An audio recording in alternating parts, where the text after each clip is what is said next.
Hello guys, madlang people, tayo ay magluto ng fasolya. Ito po ay bot ko na ito guys para madali na lang guys.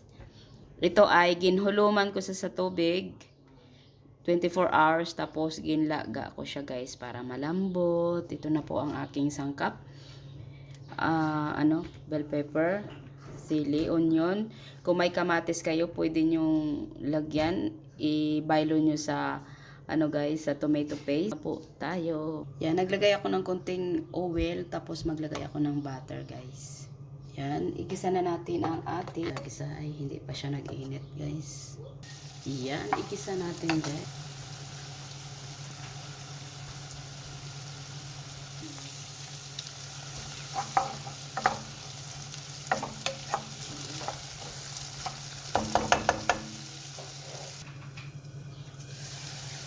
Yan, ilagay na natin ang ating kamatis, ang tomato paste, kaya wala ako kamatis nga, fresh.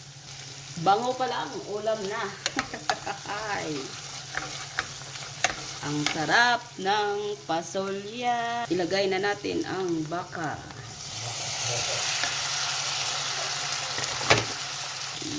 White beans.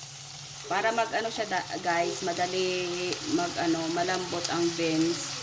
Nyo siya guys, huluman ng tubig sa gabi. At pagka umaga, ninyo lutuin guys. Madali lang guys palambutin. Kasi na Hindi ko ginurot ang baka guys kasi dami. Yan. Yan ang gipakuluan ko sa aking baka.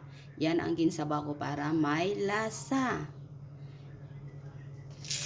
Yan, lagyan natin ng asin.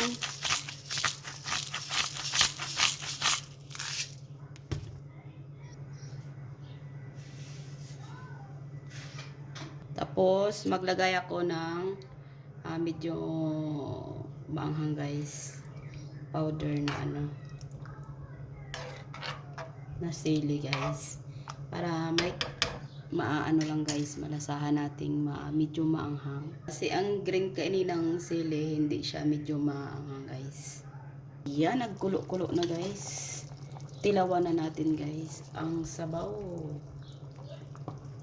Wow, ang sarap, paborito ni ni Boss Selim kag ni Aitin.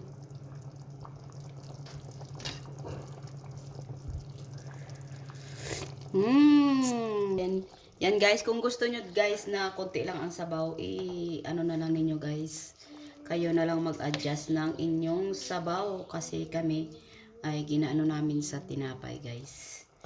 Ang sabaw. Yan. Ang sarap.